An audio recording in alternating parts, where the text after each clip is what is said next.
agricultural production weakens both the living condition of the populations and the ecosystems, as well as contributes to the growing insecurity. Nigeria has over the past few decades been plagued by a lot of climatic irregularities with serious concerns on the society due to the spontaneous nature and likely overwhelming effects on national development with implications for food security and the sustainable livelihood of Nigerians. Nigeria, he said, wishes to be part of the successful operationalization of the Sahel Region Climate Fund towards effective implementation of climate change activities by the Sahel Region Climate Commission. The Sahel Climate Fund will serve as a gateway to climate finance and investment strategy that considers innovative and practical ways to overcome multiple risk impediments and sustainable financial support to Sahelian countries. Nigeria pledges to host the Secretariat of the Sahel Climate Fund, equip and provide accommodation to the top management staff of the fund.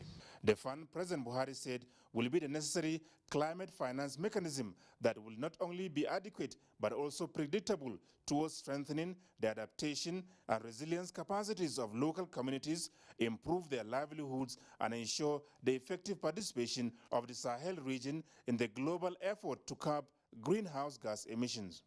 The Sahel geoclimate region comprises 17 countries stretching from the Atlantic Ocean to the Red Sea, including Nigeria. From Addis Ababa, Ethiopia, Adamu Sambu, NTA News.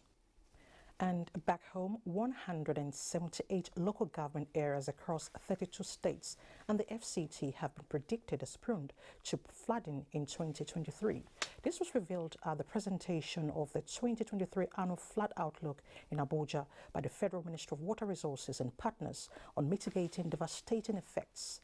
Olusheye Adiagbo tells us more.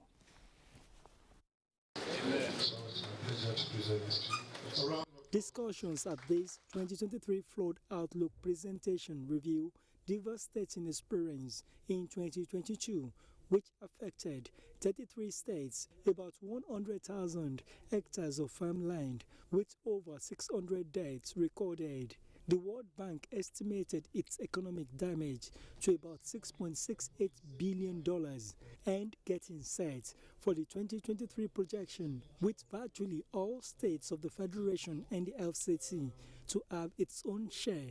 These experts are now setting benchmark to avoid surge. And it is our duty to ensure that necessary measures are taken to mitigate the impacts of this natural disaster. Together, we can work to minimize the impacts of flood on our communities and ensure a safe and more flood-resilient Nigeria. For the first time, we are coming up as early as February.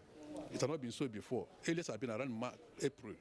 And that will give us ample opportunity to take necessary actions. So this year, we are introducing another dimension to it, whereby within every 5 days, we'll give you notice, tell you what is going to happen. The 2023 Flood Outlook document is to be translated into all languages in Nigeria to disseminate the messages to the grassroots, with relevant institutions expected to be harmonized in strengthening preparedness. In Abuja, Olusheye Adiagbo, NTA News. Away from the flood outlook, 24 hours after President Muhammad Buhari's broadcast on the Naira redesign policy, a lot of Nigerians who besieged banks and payment terminals were disappointed, as clearly the action is yet to come fully effective. Bosede Ibo, who has been monitoring the situation, now brings us an update. Recall that President Muhammadu Buhari just this Thursday approved that the Central Bank of Nigeria reintroduced the old 200 Naira notes to ease the heightened tensions and apprehensions in the nation in response to public outcry. But as I speak, the old notes are yet to be available at automated teller machines within Abuja metropolis. The situation is still as bad as before, because the old 200 Naira notes had been taken away from the society. So where are the banks to bring it back? The banks are not opening.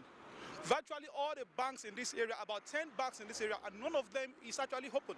I went to Gariki should come back to this place. Since then, I have been here. Some more tough men will come, they will make or they will enter inside, I collect money and go. And look at me with my baby since 8 o'clock.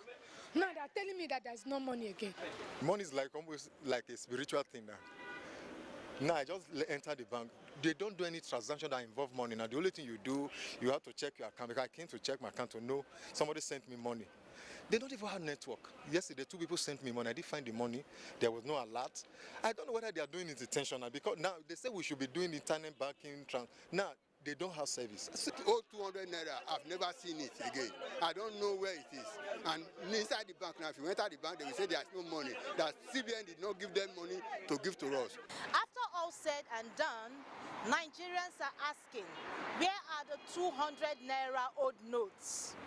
That's the situation report here in Abuja. I am Bose De Able, NTA News. Thank you so much, Bose, for the update. Counting down to Nigeria's first digital head count, National Population Commission unveils census dashboard to provide real-time reports simultaneously in all parts of the country. Oluseyi Adiagbo reports that the Commission also presented enumeration area demarcation reports. Remuneration Area Demarcation (EAD) is the delineation of the entire country into units of remunerator assignment area maps for census and surveys, a national exercise that took the MPC 8 years to conclude. The EAD has produced a hub of human and geospatial resources for the census project, such as the census map, compendium of locality, and mobile network maps to aid planning for availability of network for types on the feed, among others. We concluded 100%. So internet challenges will always be there. They're everywhere. But our ability to overcome them and get going and get the products that we need is what's critical. It is to show that we are really prepared to conduct this census, because you cannot do any census without this enumeration area frame. That is what we need to know, how many functionaries we are sending to each location, the number of materials we'll give, even the logistics on how to move them, and then we'll also use it for processing of the census results and then for dissemination. Why the EAD deliverables is explained by census planners as resources to having a credible outcome in April's head counts and data materials for national planning. The dashboard is to ensure monitoring of census activities, engagement of functionaries on the feed, and smooth operations. In Abuja, Oluseyi Adiagbo, NTA News.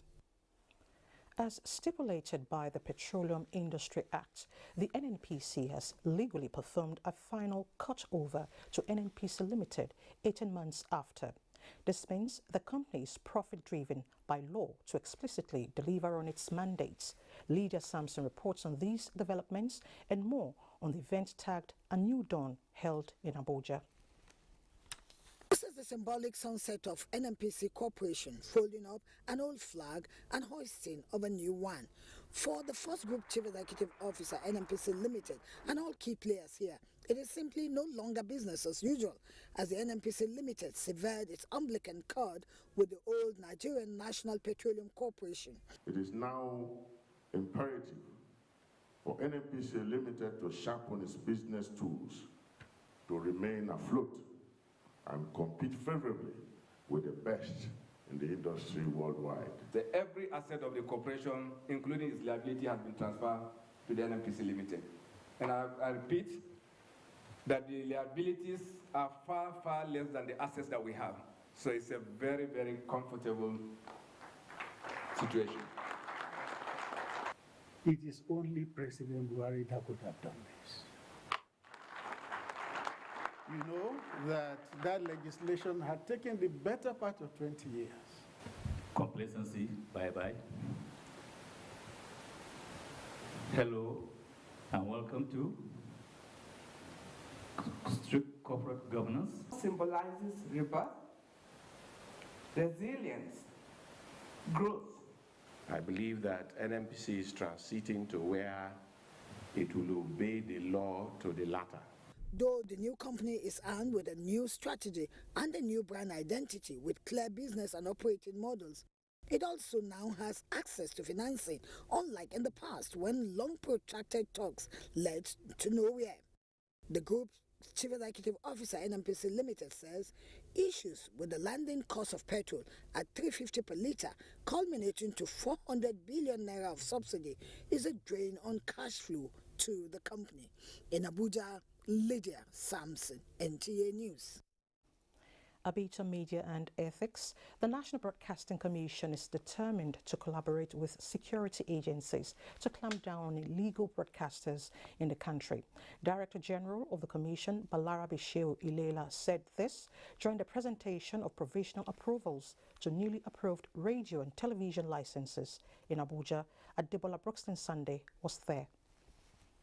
The presentation is a follow-up to President Muhammadu Buhari's approval of 67 additional licenses to the 673 already existing stations, bringing to a total of 740 functional broadcast outfits in Nigeria. Presenting the offer letters to beneficiaries, the NBC boss said the presidential approval is a testimonial of President Buhari's yearnings for media pluralism and freedom of expression. They should use the license to preach unity and use it in such a way that they bring the country together. They must not use it against the citizens of this country, because the license is a public property. Yes, you are given the license to use because you applied for the license, but you should understand that it's on trust. Do not go against the code. The operation of the license must be within the ambit of our law. There wasn't any lobbying. We just follow due process. So ours is basically for educational purposes. We are expecting more from the presidency to show you that the president... Internet Protocol Television and all other broadcast stations that are streaming online were also tasked to register with the Commission to avoid disconnection and prosecution. Adebola Brookston Sunday, NTA News. In other news, the presidency says there is absolutely no truth to the claim that President Muhammadu Buhari is working towards an interim government, or even worse, the truncation of democracy that he has helped to keep alive not only here at home in West Africa, but throughout the continent. In a statement, the presidency describes this move as another dangerous dimension by people who are afraid that they may lose their elections, saying everybody is aware that there is pressure on everyone, the party, its elected officials, its candidates and law enforcement agencies, following the way the currency swap has gone. But the way to go is not